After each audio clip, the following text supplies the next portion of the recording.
Hello बच्चों, कैसे हैं आप लोग। आई होप आप सभी स्वस्थ होंगे, मस्त होंगे और पढ़ाई में कंप्लीटली व्यस्त होंगे। जैसा कि पिछले वीडियोस में हम फ्लेमिंग राइट हैंड रूल पढ़ चुका था हमने, और इस वीडियोस में हमने डिस्कस करना है। क्या डिस्कस करना है सर मेरे भाई ये डिस्कस करना है कि कैसे जनरेटर वर्क करता है ना। आज हम इलेक्ट्रिक जनरेटर के बारे में जानेंगे, और घर में शॉर्ट सर्किट जो होता है वो क्यों होता है इसके बारे में जानेंगे, और मेडिकल फील्ड में मैग्नेटिक फील्ड का कैसे इफेक्ट होता है या कैसे यूज होता है इसको हम अच्छी तरीके से इस वीडियो में जानेंगे। तो चलिए स्टार्ट करते हैं बिना टाइम वेस्ट किए हुए अपना लेक्चर।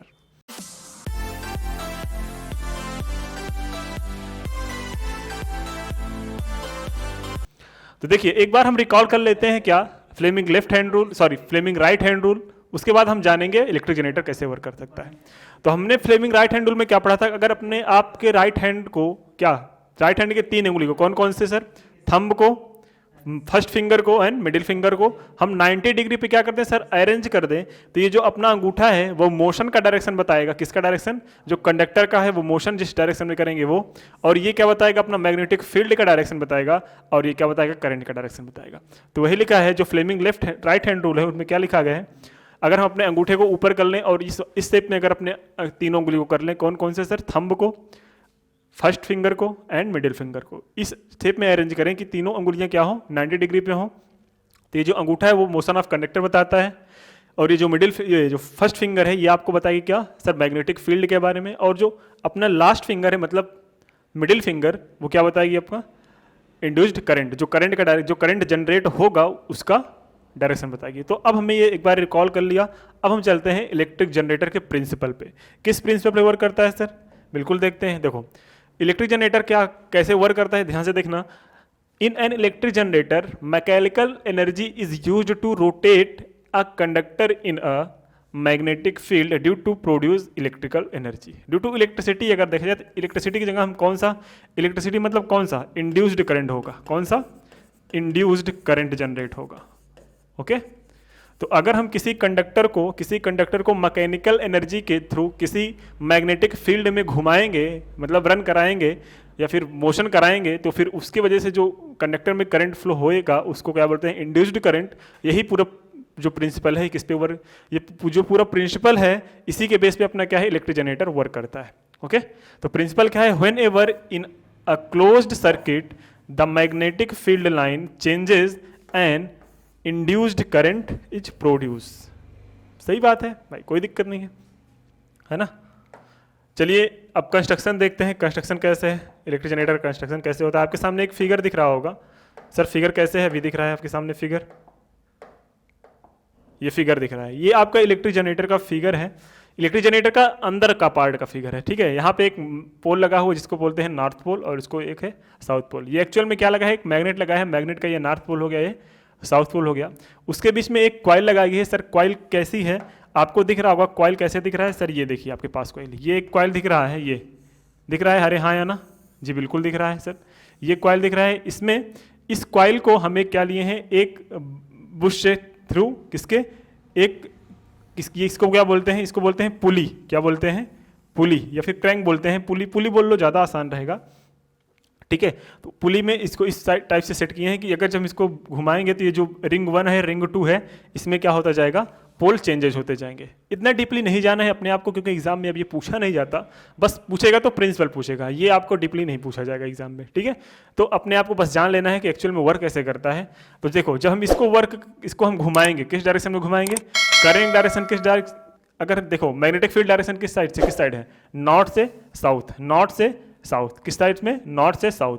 तो नॉर्थ से साउथ अपने किस वाली उंगली कर लिए सर, राइट हैंड रूल से मुताबिक हम कैसे करेंगे, ये वाली उंगली नॉर्थ से साउथ जाती है तो हमने नॉर्थ से साउथ कर लिया, ठीक है। तो अब ये बताओ, ये जो करंट, जो फील्ड कहाँ पे, फोर्स कहाँ पे लगाएंगे सर, हम इसको ऊपर की ओर लगाएंगे, किसके ऊपर की ओर लगाएंगे। मतलब यहाँ पे जो अगर फील्ड ऐसे जा रही है तो इस वाले के ऊपर हम मैग्नेट फोर्स ऊपर की ओर लगाएंगे, मतलब ये ऊपर की ओर घूमना चाहिए। अच्छा जब ये ऊपर की ओर घूमेगा तो ये नीचे की ओर घूमेगा, अरे हाँ या ना, जब ये ऊपर की ओर घूमेगा, जब इसको इस वाले पार्ट को ऊपर उठाएंगे तो ये नीचे ओर जाएगा कि नहीं जाएगा। अगर ध्यान से देखो भाई, ये चीज़ है, हमने इस वाले पोर्शन को ऊपर की ओर उठाया, तो ऊपर की ओर उठाने पे ये वाला पोर्शन नीचे की ओर जा रहा है, मतलब ये नीचे की ओर जा रहा है। तो यहाँ पे डायरेक्शन ऑफ मोशन नीचे की ओर हो गया, और यहाँ पे डायरेक्शन ऑफ मोशन ऊपर की ओर हो गया। कैसे पता चला सर, हमारा जो मैग्नेटिक फील्ड डायरेक्शन था उस साइड से हम उसी साइड से हमने इसको फाइंड किया। अच्छा सर करंट कैसे फ्लो होगा?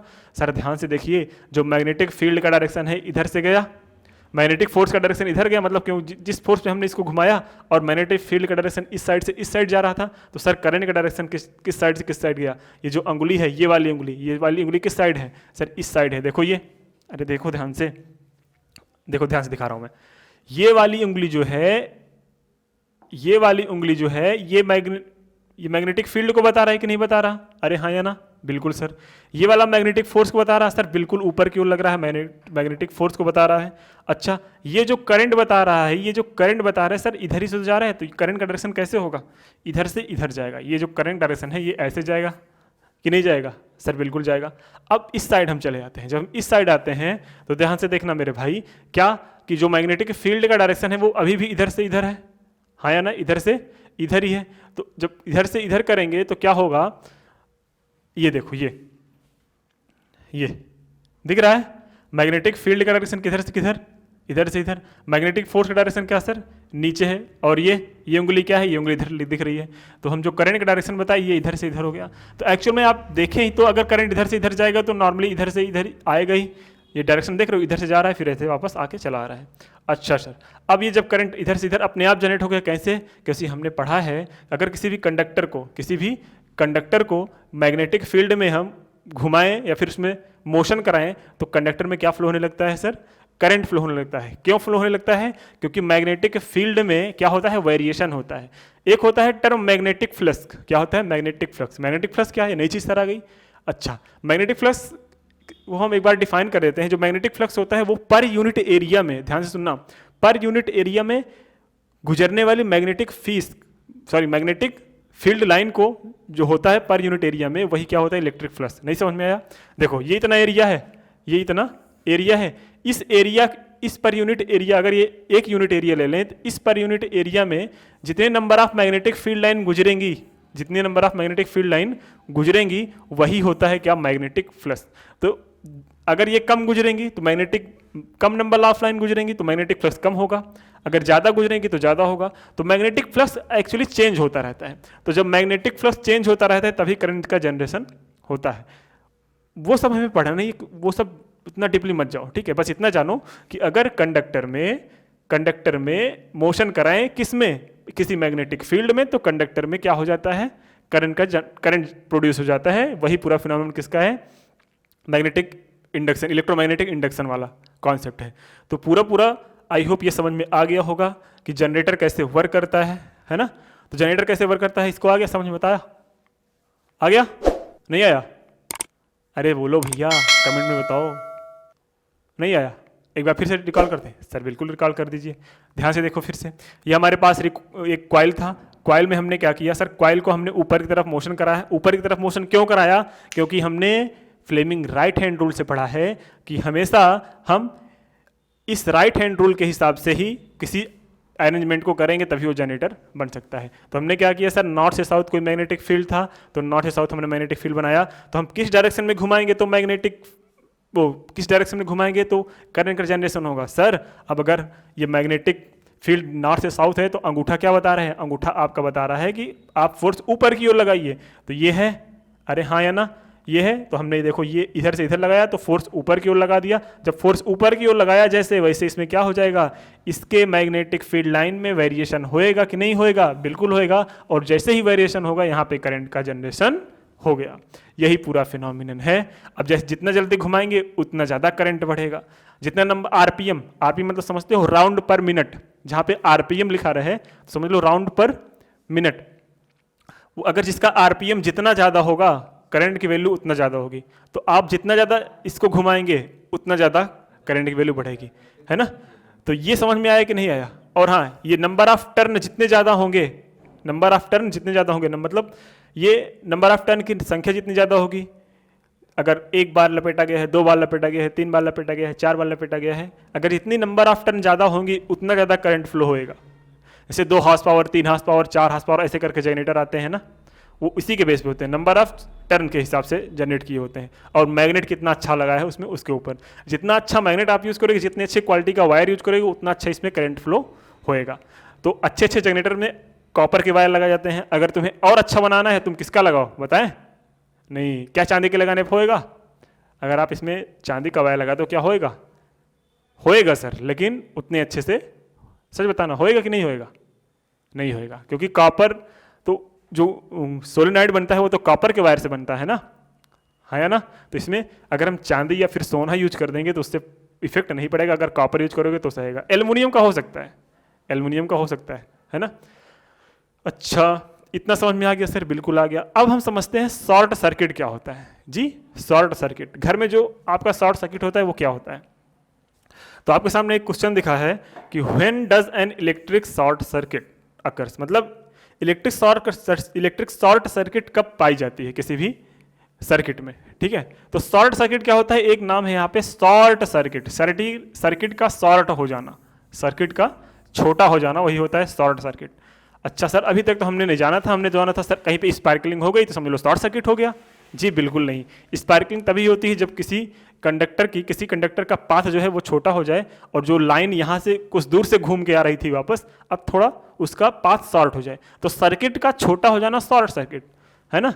सर अभी तक तो हमने गलत पढ़ते आए हैं। जी बिल्कुल गलत पढ़ते आए हैं, अब आप जान जाएंगे। If the resistance of an electric circuit becomes very low, जब किसी कंडक्टर का जो रेजिस्टेंस हो वो बहुत कम हो, then the current flowing through the circuit becomes very high, और उस कंडक्टर से जो करंट का फ्लो हो वो बहुत ज़्यादा हो। This is caused by the connecting to many appliances. ये कब होता है? जब हम किसी एक कंडक्टर से बहुत ज़्यादा अप्लायंसेस जोड़ देते हैं तब। और high power rating appliances to the light circuits, the result in a short circuit. इसके रिजल्ट में शॉर्ट सर्किट हो जाता है। सर बिल्कुल नहीं समझ में आया, अभी आ जाएगा, कोई दिक्कत नहीं है, ध्यान से देखो पहले, है ना। मैंने बोला कि आपके पास एक वायर है, क्या है? एक वायर है, ठीक है। इस वायर से आपने क्या जोड़ दिया? टीवी जोड़ दिया, मतलब टेलीविज़न। फ्रिज भी जोड़ दिया, बिल्कुल। इसी वायर से आपने क्या जोड़ दिया? और एसी भी जोड़ दिया, है ना। इसी वायर से आपने अपना कंप्यूटर भी जोड़ दिया। इसी वायर से आपने घर का पंखा भी जोड़ दिया। इसी वायर से क्या जोड़ दिया? इंडक्शन भी जोड़ दिया। सिर्फ एक वायर से, सिर्फ एक वायर से। तो देखो, एक वायर पे जब आप इतना लोड दे देंगे, इतना लोड दे देंगे, मतलब अप्लायंसेस, नंबर ऑफ अप्लायंसेस से ज़्यादा कर देंगे, तो इस वायर पे रेजिस्टेंस बढ़ जाएगा कि नहीं बढ़ जाएगा? क्योंकि पहले तो इस वायर का खुद का रेजिस्टेंस होता था, अब क्या क्या रेजिस्टेंस जुड़ गया?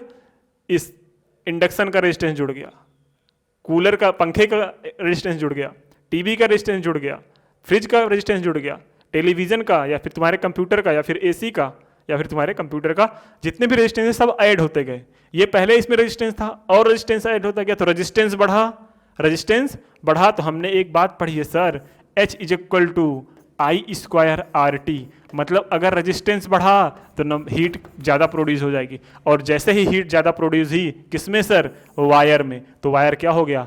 वायर हीट हो गया। और हीट की वजह से आपने देखा होगा, एक तो पॉजिटिव, दो वायर, कोई भी वायर में दो वायर निकले होते हैं, एक तो होता है पॉजिटिव वाला, एक होता है नेगेटिव वाला, ठीक है। अब जब वायर मेल्ट हुआ, हीट होगा, तो वायर की जो ऊपर की लेयर है जिसको बोलते हैं कॉर्क, वो कॉर्क मेल्ट हो जाएगी, और जब मेल्ट हो जाएगी तो ये दोनों वायर, बीच में का कॉर्क जब खत्म हो गया तो ये दोनों वायर क्या हो गए सर? एक हो गए।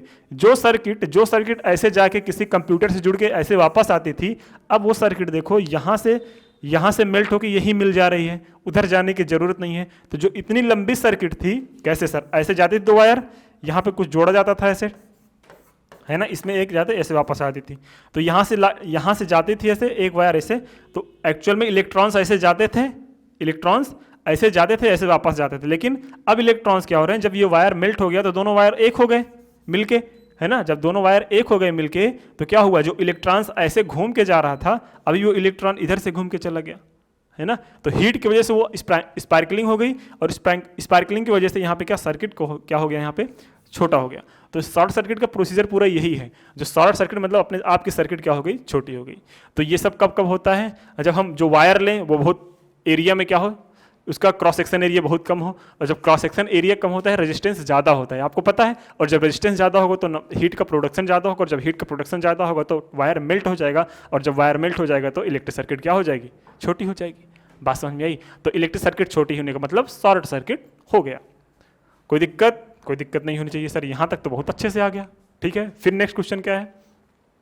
What is the function of an earth wire, जो अर्थिंग लगाई जाती है घर पे वो क्यों है, वाई इज द नेसेसरी, ये क्यों जरूरी है, टू द मेटेलिक अप्लायंसेस, जो मेटेलिक अप्लायंसेस होते हैं उसमें अर्थिंग की जरूरत क्यों होती है, ध्यान से पढ़ना। The metallic body of electric appliances is connected to the earth by means earth wire so that any leakage of electric current is transfer to the ground. मतलब देखो ध्यान से देखना मेरे भाई, ये अगर कोई इलेक्ट्रिक अप्लायंसेस है, ठीक है, इसको हमने अर्थिंग इसलिए जोड़ते हैं क्योंकि बाई चांस इसके बॉडी में क्या आ गया, बाई चांस इसके बॉडी में अगर करंट आ गया, ठीक है, हम इसके अंदर कोई अप्लायंसेस रखा है उसके अंदर करंट जाना है, वो कभी कभी क्या होता है, कभी कभी अपना वायर कट पिट के इसमें टच हो जाता है ना, वायर खराब हो गया तो एक टच होने लगा इसमें, तो चार्ज का ट्रांसफर इसमें होने लगा, तो इसको हम अगर जोड़े हैं अर्थ से, क्या है, अर्थ से, तो अर्थ में ये पूरी चार्जेस ट्रांसफर हो जाते हैं, तो ये क्या हो जाता है सर, न्यूट्रल हो रहता है, ये क्या हो जाता है, न्यूट्रल हो जाता है।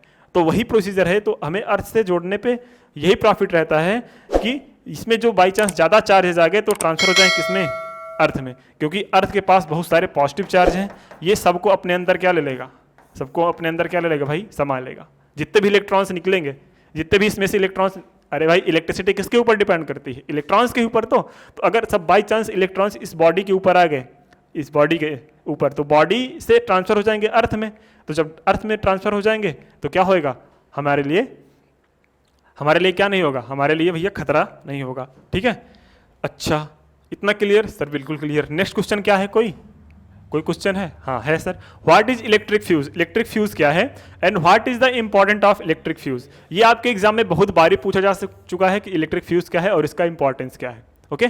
तो electric fuse consist of a piece of wire made of a metal and alloy, जो इलेक्ट्रिक फ्यूज होता है वो किससे बनता है सर, मेटल और एलॉय से बनता है। अच्छा मेल्टिंग पॉइंट इसका क्या होता है, वेरी लो होता है, वेरी लो मतलब जैसा थोड़ा सा हीट दे दिए तो ये तुरंत पिघल जाएगा। फॉर एग्जाम्पल जो aluminium, copper, iron, lead etcetera, इसी को क्या होते हैं, इसी के बनाए जाते हैं क्या, इसी के बनाए जाते हैं आपके क्या, फ्यूज।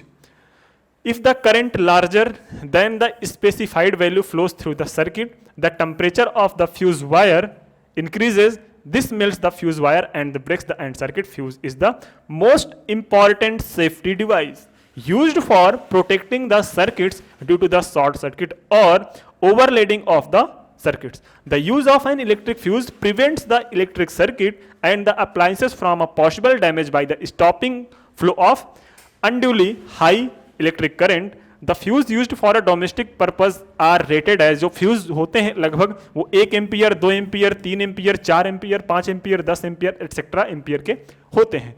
अच्छा सर इसका मतलब कुछ नहीं समझ में आया, आपने क्या क्या बड़बड़ बक दिया है ना, बड़बड़ बड़बड़ क्या बक दिया, इसमें बका हूं मैं कि समझो, नहीं समझे, समझाऊं, अच्छा नहीं समझे, समझाना पड़ेगा। देखो ध्यान से, यहां पे एक वायर लगा है, यहां पे हमने एक फ्यूज लगा दिया, क्या सर फ्यूज लगा दिए, फ्यूज है अपना, क्या है फ्यूज, फ्यूज को दूसरे कलर से लिखते हैं ना, फ्यूज जो है अपना वो इस कलर से दिखा, ये अपना क्या है, ये अपना फ्यूज है, फ्यूज को पतले से रखते हैं। देखो ध्यान से देखना, ये अपना खूब बड़ा वायर है, इसमें क्या हो गया, इसमें हमने एक फ्यूज लगाया, सर फ्यूज लगाया, ये अपना फ्यूज हो गया, फिर इसमें क्या लगाया, ये वायर ही अपना, ये वायर, अब ये क्या है अपना, ये है अपना फ्यूज, ये जो ब्लू कलर का दिख रहा है, वॉयलेट कलर का, ये क्या है अपना फ्यूज। ये फ्यूज क्या करेगा, सपोज इधर से वायर आ रहा है, वायर आया है, यहाँ से करंट का जनरेशन हो रहा है, यहाँ पे बीच में फ्यूज लगा दिया, और यहाँ पे फिर से हमने क्या कर दिया, यहाँ पे हमारा घर है, इसमें हमने इसमें पंखा लगाया हुआ है, इस पे इधर एसी लगाई हुई है, इधर इसमें टीवी रखी हुई है चलने के लिए, इधर फ्रिज रखा हुआ है। अब देखो बगल वाले, हमारे घर के बगल एक घर वाले और थे भैया, ठीक है, वो क्या किए, बाहर हमारे घर के बाहर बोर्ड लगा था, हमारे घर के बाहर क्या लगा था, बोर्ड लगा था, जो पड़ोसी भाई थे हमारे वो बोले ये बाहर बोर्ड लगा है, अपना काम करते हैं, क्या इसी में क्या कर लिए, अपने घर का कनेक्शन कर दिए, हमसे पूछे नहीं कि भैया हम आपके घर से कनेक्शन ले लें कि नहीं, तो ये क्या किए, बाहर जो बोर्ड लगा था उसमें क्या कर लिया, आके कनेक्शन ले लिए, और जैसे ही कनेक्शन लिए वैसे हमारे घर की भी लाइट चली गई। क्यों चली गई सर, क्यों चली गई, क्योंकि हमने यहाँ पे फ्यूज को लगाया था। अच्छा सर फ्यूज में ऐसा क्या होता है कि कोई अगर हमारे घर से लाइट चोरी करेगा तो फ्यूज खत्म हो जाएगा, है ना, तो फ्यूज के ऐसा चीज है, जैसे ही इस पे ज्यादा लोड पड़ा, जैसे इस पे ज्यादा लोड पड़ेगा, लोड मतलब ज्यादा अप्लायंसेस जुड़ेंगे तो ये हीट हो जाएगा। और ये जो फ्यूज होता है, ये मेल्टिंग पॉइंट क्या होता है बाबू, जो इसका मेल्टिंग पॉइंट होता है वो बहुत लो होता है। क्या होता है? लो होता है। और जब मेल्टिंग पॉइंट लो होगा, मेल्टिंग पॉइंट लो होने का मतलब कोई चीज कम टेम्परेचर पे क्या हो जा रही है, मेल्ट। मेल्ट मतलब लिक्विड स्टेट में हो जा रही है। और अभी तो ये सॉलिड में है, जब ये लिक्विड हो जाएगा तो ये मेल्ट होके गिर जाएगा। अरे हाँ या ना? अरे हाँ या ना भाई? बिल्कुल। तो जब ये मेल्ट होके नीचे गिर जाएगा तो ये सर्किट इनकम्प्लीट हो जाएगी कि नहीं? तो पूरा लाइट खत्म, लाइट इसके आगे जाएगा ही नहीं, है ना? तो जितना हमने इसने अप्लायंसेस जोड़े थे उस हिसाब से फ्यूज लगाया था, लेकिन हमारे पड़ोसी भाई साहब क्या किए, लाइट की चोरी करने लगे हमारे यहाँ से। तो वहाँ पे नंबर ऑफ अप्लायंसेस बढ़ गए। नंबर ऑफ अप्लायंसेस बढ़ गए तो जब नंबर ऑफ अप्लायंसेस बढ़ेंगे तो नंबर ऑफ रेजिस्टेंस भी बढ़ेगा। और जब रेजिस्टेंस बढ़ा तो हमने फिक्स रेजिस्टेंस का फ्यूज लगाया था। हमने क्या किया था, फिक्स नंबर ऑफ रेजिस्टेंस लगाया था, लेकिन जैसे ही रेजिस्टेंस बढ़ा वैसे ही क्या हो जाएगा, अब रेजिस्टेंस बढ़ा तो क्या बढ़ेगा बाबू, जब रेजिस्टेंस बढ़ा तो हीट बढ़ेगा, और जब हीट बढ़ेगा तो ये वैसे ही क्या हो जाएगा मेरे भाई, वो हो जाएगा मेल्ट हो जाएगा। क्या हो जाएगा? मेल्ट हो जाएगा। और जब ये मेल्ट हो जाएगा तो ये क्या, नीचे गिर जाएगा पिघल के, और जब पिघल के नीचे गिर जाएगा तो सर्किट इनकम्प्लीट हो जाएगी। तो हमने क्या किया, तो हमारे यहाँ से चोरी करने के लिए भी बचा दिए, है ना? जो हमारे यहाँ से चोरी करते उससे हमें बचा दिया, नहीं तो हमारे घर का बिल ज्यादा आता, है ना? ये तो हमने एक एग्जाम्पल लिया था। लेकिन क्या होता है, लेकिन अगर हम बाई चांस हमारे घर में शॉर्ट सर्किट हुई, शॉर्ट सर्किट होने की वजह से अपना वायर हीट होगा, और जब वायर हीट होगा तो ये मेल्ट होकर नीचे गिर जाएगा। तो शॉर्ट सर्किट से हमें क्या बचाता है, अपना फ्यूज। ठीक है, बात समझ में आई? और हाँ, कोई चीज खराब ना हो इसलिए फ्यूज यूज कर सकते हैं। जैसे बाई चांस एक चीज में खराबी हुई, एक चीज में खराबी होने के बाद क्या हुआ, वो लाइट को शॉर्ट सर्किट करने लगा। और जब लाइट, जैसे पंखा अपना खराब हो गया, पंखे में शॉर्ट सर्किट हुआ, और जैसे ही पंखे में शॉर्ट सर्किट हुआ पूरी सर्किट हीट हो जाएगी, और जब हीट हो जाएगी तुरंत फ्यूज मेल्ट होकर नीचे गिर जाएगा। बाकी सब में इफेक्ट नहीं आएगा, बाकी सब अप्लायंसेस अपने सेफ रहेंगे। तो इलेक्ट्रिक फ्यूज आपको समझ में आ गया, हाँ या ना? अच्छा, अब क्या है सर, मैग्नेटिज्म मेडिसिन में क्यों यूज होता है? आपने एमआरआई सुना है? एमआरआई सुना है कि नहीं? नहीं सुना है? अरे मैग्नेटिक रेजोनेंस इमेज सुना है, एमआरआई। सब लोग एमआरआई कराने जाते हैं, बोलते हैं आज डॉक्टर एमआरआई बोले हैं। उसमें क्या होता है, उसमें यही एप्लीकेशन यूज होता है सर, मैग्नेट का। अपने बॉडी में ना कुछ ऐसे मेटल्स की प्रॉपर्टीज, जैसे पोटेशियम हुआ, सोडियम हुआ, कुछ आयंस पाए जाएंगे, और आपको पता है जहाँ पे आयंस पाए जाएंगे वहाँ पे क्या हो जाता है, इलेक्ट्रिसिटी जनरेट होती है।